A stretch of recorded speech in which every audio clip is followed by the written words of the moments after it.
Is your Wi-Fi not reaching all the corners of your house? Well, in this video, I'll show you how to get the most out of your router by finding the right place to put it. Let's go.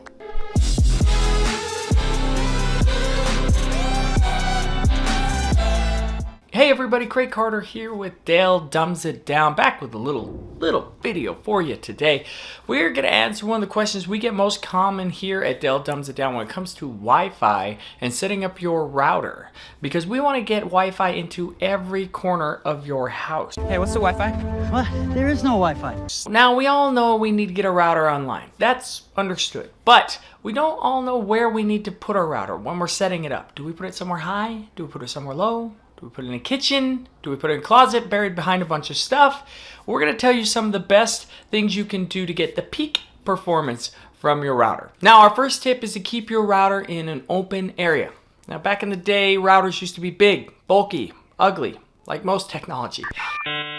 But also, like most technology, they've gotten smaller and sleeker. So the need to have to hide them is not as great as it used to be. But we should be careful enclosing them in tight little areas with a lot of walls, things like that. Hefty furniture, stuff like that doesn't help. We also need to be aware that we shouldn't stack a bunch of electronic devices around it as well. Things like baby monitors, cordless phones, things like that can affect the Wi-Fi. All right, one place we tell people to stay away from is the kitchen. I know, strange. But the kitchen has a few variables going against it. One, there's a lot of metal in kitchens, and metal can affect the Wi-Fi.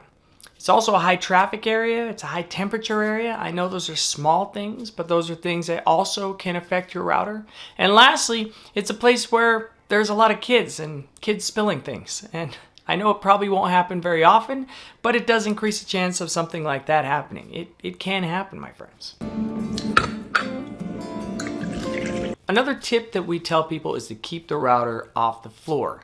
Put it on a shelf or a wall mount. You'll get a lot better performance out of it, sometimes as much as double the performance out of it. Weirdly enough, if you keep it on the floor, things like carpet can even affect it, and it doesn't give it enough room to breathe. I know it's weird, but you have to treat these routers kind of like a little living thing. You got to give them a little room to breathe. If you happen to live in a multi-tiered house, we tell people to put it as high up as they can on the first floor. That way you get the best coverage throughout the house. You definitely don't want to put it down in a basement for multiple reasons. A, it's not going to reach the very top floors, and B, you have a lot of concrete down in basements, and concrete is another thing that can greatly affect the distance of your router. In fact, if you happen to live in a basement apartment or something like that, you may want to look into getting a mesh router. The next tip we have is to avoid mirrors. I know, this is a strange one. I did not believe this when Dale told me it, but it is true.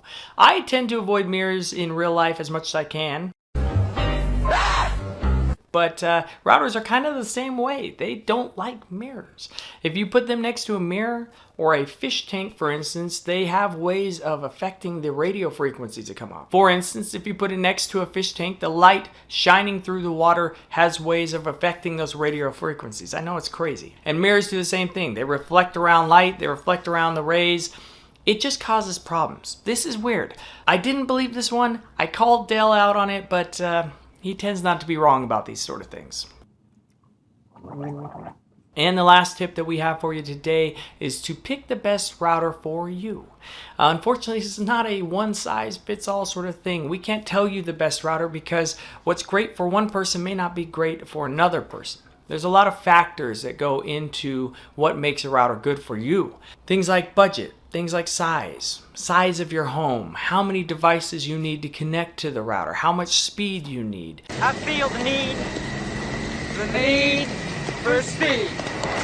Ow! If you need special router things like parental controls or guest networking, all of this has to be considered when you go to buy your router. Now, that all being said, we do have a few routers that we prefer here at Dale Dumbs It Down. One of them we recommend here is the Synology RT2600AC and the Eero Pro Mesh Wire Router. Go ahead and check out the articles talking about the pros and cons of these routers. I will link those below. So, this was kind of a fun subject for me to look into. Again, I run a business out of my house and we need very powerful Wi-Fi, and there were certain areas of the house where we weren't getting that at all. And now I know why. I live in my sister's basement. So this was kind of cool.